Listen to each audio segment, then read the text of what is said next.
Hello everyone, good morning. Today now I am going to explain you chapter number 10. Today our topic is how do we breathe.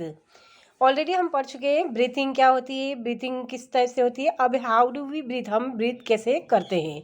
Let us now learn about the mechanism of breathing. Normally we take in air through our nostril when we inhale air.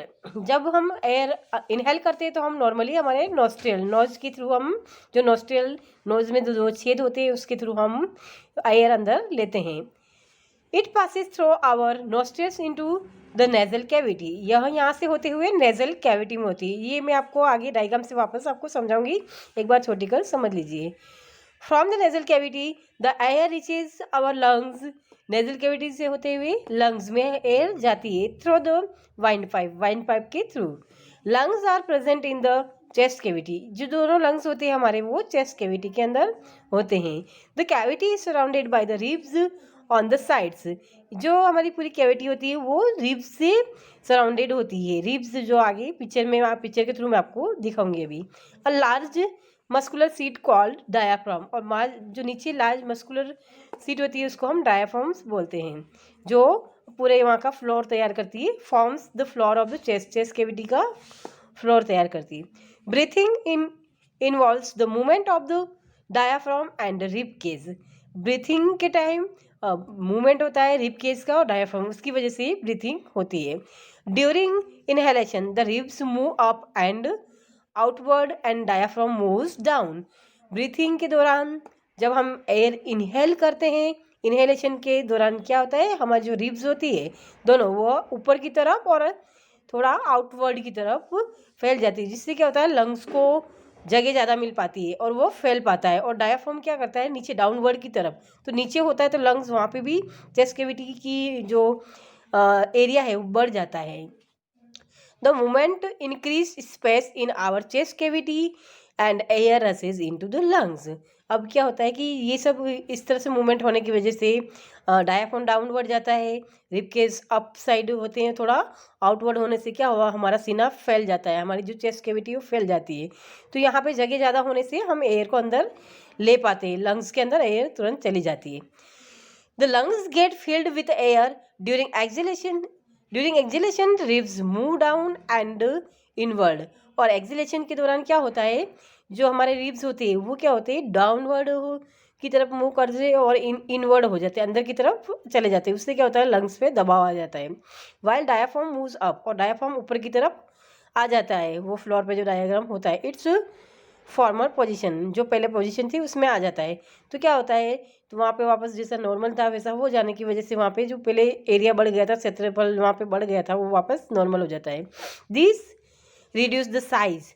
इससे क्या होता है size वापस reduce हो जाती है हमारे chest cavity की. और एयर क्या होती है, उससे दबाव से एयर वापस बाहर की तरफ, air is pushed out of the lungs की एयर बाहर की तरफ पुश्ड आउट हो जाती है. This movement in our body can felt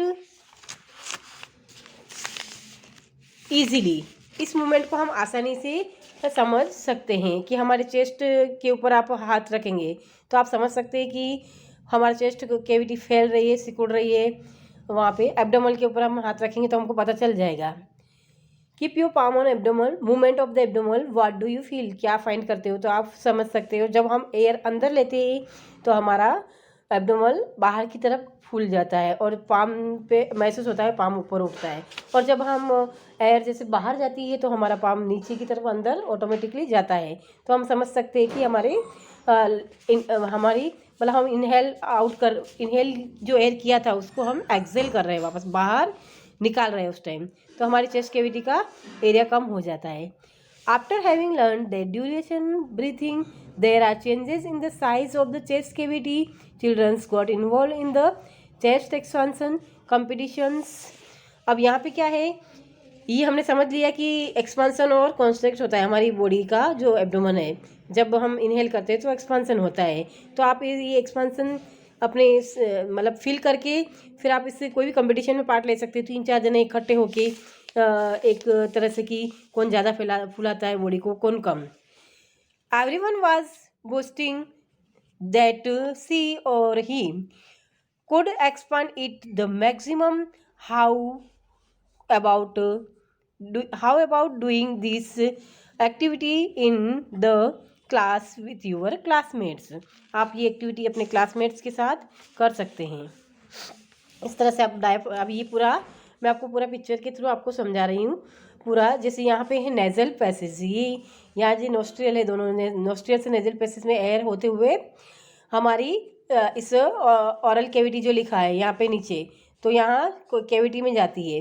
फिर कैविटी से होते हुए यहाँ से ये फेरिंग से, कैविटी से होते हुए यहाँ ट्रेकिया, और ट्रेकिया से होते हुए यहाँ दोनों लंग्स में यहाँ पे एयर पास होती है, अंदर जाती है। ये हमारा रिब्स बार जो दिख रही है ये लाइन है, ये रिब्स है। ये क्या होती है, ऊपर नीचे अपवर्ड डाउनवर्ड होती है, इनवर्ड और आउटवर्ड होती है, और ऊपर नीचे और इनवर्ड आउटवर्ड होती है। उससे क्या हमारे चेस्ट का एरिया बढ़ जाता है। और नीचे ये आप देख सकते हैं पिक्चर में, ये पूरा डायाफ्राम है। डायाफ्राम क्या करता है, डायाफ्राम हमारी जो जब हम इनहेल करते हैं एयर, जब ये ऊपर नीचे होता है, जैसे डायाफ्राम नीचे की तरफ डाउनवर्ड यानी कि एकदम नीचे चल जाएगा यूँ, यहाँ से, तो यहाँ पे दोनों तरफ फैल के यूँ हो जाएगा, तो यहाँ का एरिया बढ़ जाएगा। उसके बढ़ने की वजह से क्या होगा, एयर आसानी से लंग्स में भर पाएगी। वहाँ जगह होने की वजह से वो जगह फिल करने के लिए एयर लंग्स के अंदर जाएगी और लंग्स फैल जाएंगे। तो लंग्स फैल जाएंगे तो ऑक्सीजनेटेड एयर हमारे लंग्स में चली जाएगी। ये होती है यहाँ बहुत सारी ब्लड कैसिकाएँ होती है, उससे ऑक्सीजन क्या होती है हमारे ब्लड में चली जाती है। फिर दोबारा जब यही रिवर्स प्रोसेस चलता है, यहाँ पे ये रिबकेज है, ये वापस इनवर्ड एकदम सिकुड़ती है, प्लस इन डाउन थोड़ी डाउन की तरफ जाती है, प्लस यहाँ पे आप ये देख सकते हैं डायाफ्राम जो नीचे ऐसे हो गया था, ऐसे शेप में, जैसे कि ये जैसे नीचे अगर डाउन होगा तो ये ऐसे हो जाएगा नीचे। अब वापस ये जब ऊपर जाता है ऐसे पोजीशन में, तो यहाँ पे जगह वापस कम हो गई, तो यहाँ लंग्स पे प्रेशर आएगा, तो वो एयर जो अंदर भरी थी वो वापस बाहर निकल जाएगी। तो यहाँ पे क्या होता है, पूरी ब्लड वेसल्स से जो कार्बन डाइऑक्साइड के साथ जो एयर होती है यहाँ छोड़ दी जाती है। उस टाइम जब इनहेल करते हैं, इनहेल से ऑक्सीजन ले लेते हैं वो लोग और कार्बन डाइऑक्साइड यहाँ छोड़ देते हैं, तो ये कार्बन डाइऑक्साइड वाली एयर वापस बाहर की तरफ इस पूरा प्रोसीजर से, एक्सेल प्रोसीजर से बाहर नेजल के थ्रू निकाल दी जाती है। तो इस तरह हमारा पूरा ब्रीथिंग प्रोसेस होता है, जिसमें इनहेल और एक्सेल होता है, जिसमें रिब केज पार्ट लेते हैं, हमारा डायाफ्राम पार्ट लेता है, या नोस्ट्रियल से होती हुई चेस्ट कैविटी में एयर जाती है, और एयर ट्रेकिया के थ्रू दोनों लंग्स में जाती है, और लंग्स से ये प्रोसीजर पूरा होता है लंग्स का इनहेल करने का और एक्सेल करने का रिब केज और डायाफ्राम के थ्रू।